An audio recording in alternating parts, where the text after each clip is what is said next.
शुभोदय बच्चों, हिंदी क्लास में आप सबका स्वागत है। बच्चों, पिछले क्लास में मैंने वर्कशीट जो दिया था वो सब रिवीजन के तौर पर ही है। आज हम नया लेसन शुरू कर देंगे। उसके बाद लेसन होने के बाद हम रिवीजन फिर से शुरू करेंगे। ठीक है बच्चों, आपको कुछ भी डाउट्स हो तो आप मुझे कॉल कर सकते हैं। लेसन के बाद हमेशा श्रेय लेसन के बाद मैंने एक अनुच्छेद या विज्ञापन जो भी दिया है आपको वो भी याद करना होगा। ओके बच्चों, वो राइटिंग स्किल्स में आएगा आपको। ओके, आज हम नया लेसन शुरू करते हैं जो कि हमारा नया लेसन है बेगम हजरत महल। हमारा नया लेसन क्या है? बेगम हजरत महल। बेगम हजरत महल यानी बच्चों ये एक फ्रीडम फाइटर का नाम है। बच्चों, हमारे यहाँ बहुत सारे महिलाएं हैं जिन्होंने अपनी आज़ादी के लिए यानी कि फ्रीडम के लिए उन्होंने भी अपना काम किया। ऐसे हैं जैसे कि सरोजनी नायडू, लक्ष्मीबाई, एनी बेसेंट, ये सब भी है जिन्होंने फ्रीडम फाइटर के रूप में हमारे आज़ादी के लिए काम किया है। ऐसे ही एक महिला है, उनका नाम ही है बेगम हजरत महल। उनका नाम क्या है?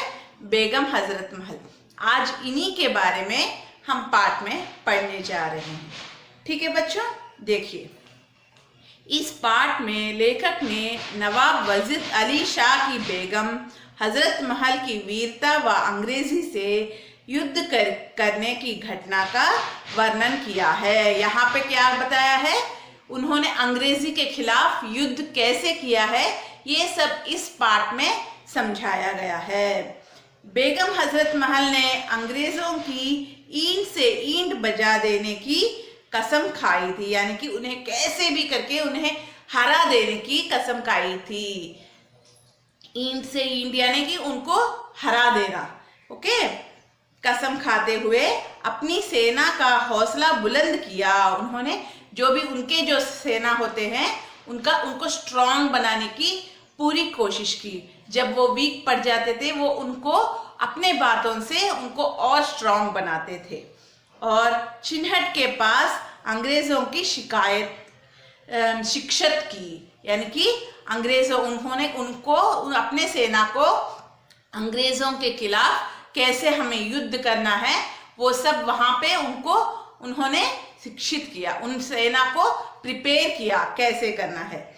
अंग्रेजों ने उनसे संधि करनी चाहिए परंतु बेगम ने स्वीकार नहीं किया।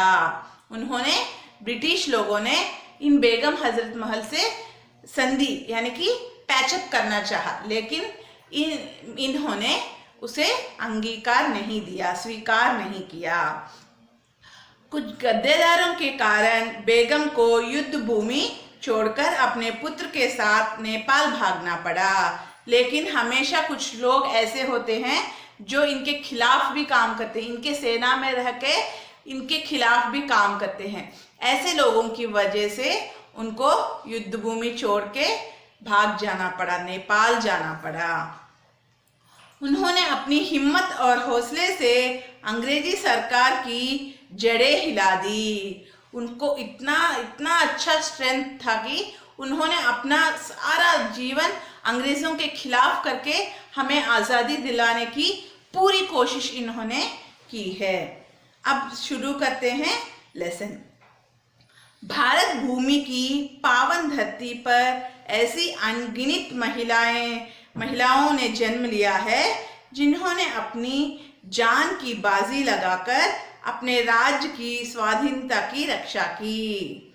बहुत सारे, मैंने ऑलरेडी स्टार्टिंग में ही बताया था, बहुत सारे महिलाएं हैं जिन्होंने स्वतंत्रता के लिए अपने राज्य को बचाने के लिए अपनी जी जान लगा दी। उसमें उन्होंने पूरी कोशिश की कि अब अपने राज्य को बचा पाए। कोई राज्य यानी कोई ना कोई आता है और सब कुछ करता है ना, इन्होंने जी जान लगा दी। ऐसी वीरांगनाएं केवल राजपूत और मराठा स्त्रियां ही नहीं हैं।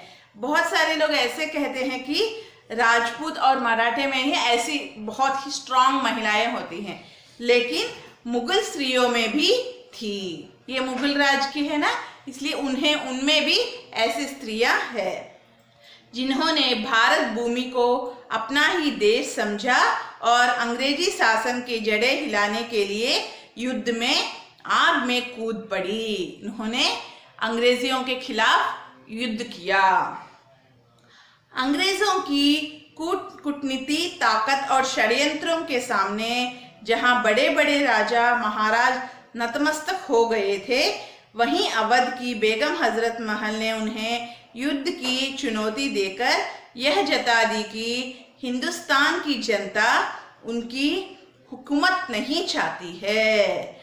बहुत सारे राजाओं ने भी उनके आगे अपना सिर नीचे कर दिया, लेकिन इन्होंने उनसे ऐसे युद्ध किया कि इनको अभी भी हम याद कर रहे हैं। इन्होंने उन अंग्रेजियों के खिलाफ इतना किया कि सब लोग इन पर बहुत गर्व करते हैं।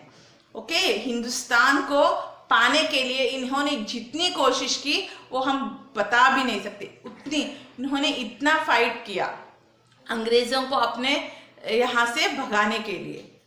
अवध के नवाब वजीद अली शाह की अस्वस्थ होने के कारण अंग्रेजों का विरोध करने में स्वयं को असमर्थ समझ रहे थे।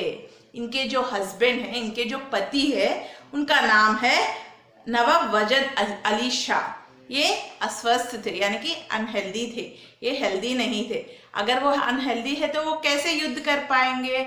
इसलिए उन्होंने क्या सोचा, मैं उनसे फाइटिंग नहीं कर पाऊंगा, ऐसे उन्होंने सोचा। 6 फरवरी को अंग्रेज हुक्मरानों के अवध राज्य को ब्रिटिश राज्य में मिलाने का हुक्म जारी किया। अंग्रेजों ने क्या किया, 6 फरवरी को इन्होंने उस राज्य को भी अपने अंग्रेजों में मिलाकर पालन करने का हुक्म उन्होंने ऑर्डर दिया। हुक्म यानी ऑर्डर किया अंग्रेजों ने। नवाब वजीद अली शाह के असमर्पण करने देने पर उन्हें अवध से कलकत्ता भेज दिया गया।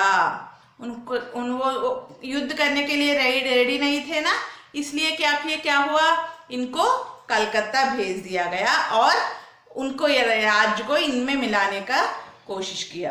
अंग्रेजों से लोहा लिए बिना ही नवाब वजीद अली शाह का आत्मसमर्पण कर देना बेगम हजरत महल को नहीं सहाया। ये अस्वस्थ थे, फिर भी उनकी पत्नी जो है बेगम हजरत महल, वो चाहती थी कि वो ऐसे ही उनको ऐसे समर्पण ना कर दे, उनसे युद्ध करने की पूरी कोशिश करने के बाद ही अपने आप को सरेंडर करे, ऐसे वो हमेशा सोचती थी। वो उनको अच्छा भी नहीं लगा ऐसे समर्पण कर देना। उन्होंने अंग्रेजी हुकूमत की ईंट से ईंट बजा देने की कसम खाई, मैं कैसे भी करके इनसे लड़ाई करूंगी, ऐसे उन्होंने कसम खाई। अवध की शासन सत्ता को वे यूं ही अंग्रेजों के हाथ में नहीं सौंपना चाहती थी। ऐसे युद्ध किए बिना, अपना ताकत दिखाए बिना वो अपने मगध राज्य को उसके वहां नहीं देना चाहती थी, बिना युद्ध किए उनको नहीं सौंपना चाहती थी।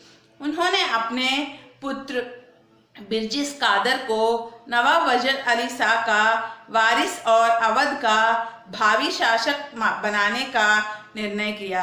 हमेशा राजा अगर स्वस्थ नहीं है, अगर ना हो तो वो किसको आता है, उनके बेटे बच्चों को आता है। ऐसे ही बेगम हजरत महल क्या चाहती थी, वो उनके बेटे को इस अवध राज्य का राजा बनाना चाहती थी और इसका शासक यानी कि उसको देना चाहती थी।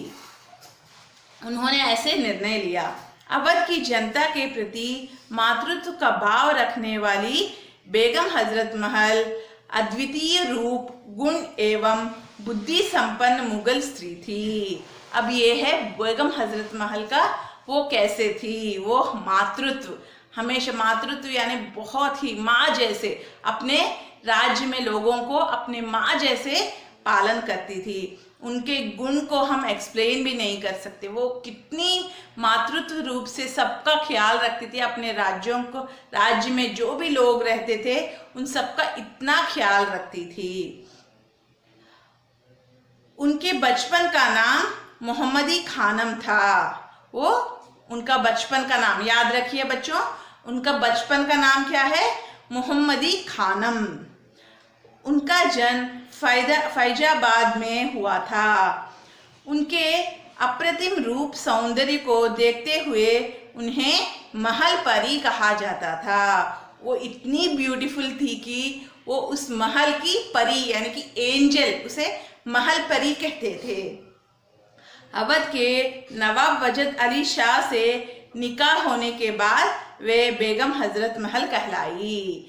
यहाँ पे अवध के नवाब वजद अली शाह से निकाह, निकाह यानी ये एक उर्दू वर्ड है, निकाह यानी शादी। निकाह होने के बाद इनका नाम बदल गया, कैसे? बेगम हजरत महल कहलाई।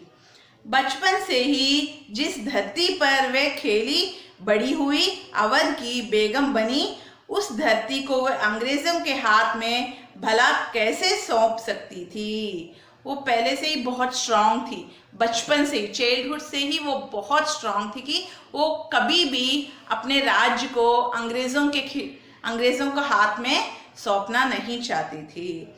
उन्होंने अवध की सेना को ललकारते हुए कहा, सैनिकों, अवध हमारा राज्य है, हम यहाँ अंग्रेजी हुकूमत को हरगिज़ बर्दाश्त नहीं करेंगे, यानी कि उनको हम अपने इस राज्य को नहीं देने देंगे। बेगम के उत्साह ने सोए हुए अवध सैनिकों के स्वाभिमान को जगा दिया। उन्होंने उतना उनको प्रेरित किया कि वहाँ के सैनिक भी हाँ, हमें हमारा राज्य को कैसे भी करके बचाना है, ऐसे हमेशा सोचती थी। उनका हौसला बुलंद हो गया, उनका स्ट्रेंथ जो है वो डबल हो गया। देखते ही देखते बेगम ने एक बड़ी विद्रोह सेना तैयार कर ली। उन्होंने अपने सारे सैनिकों को स्ट्रांग बना के अंग्रेज़ों के विद्रोह यानी कि अंग्रेज़ों के खिलाफ लड़ने के लिए उन्हें रेडी कर दिया। बेगम ने स्वयं घोड़े पर चढ़कर सेना का नेतृत्व किया। उन्होंने घोड़े पर चढ़ा और अपने सेना को उनको गाइड किया। अवध की विद्रोही फौज पूरी ताकत और तैयारी के साथ अंग्रेज़ों पर टूट पड़ी।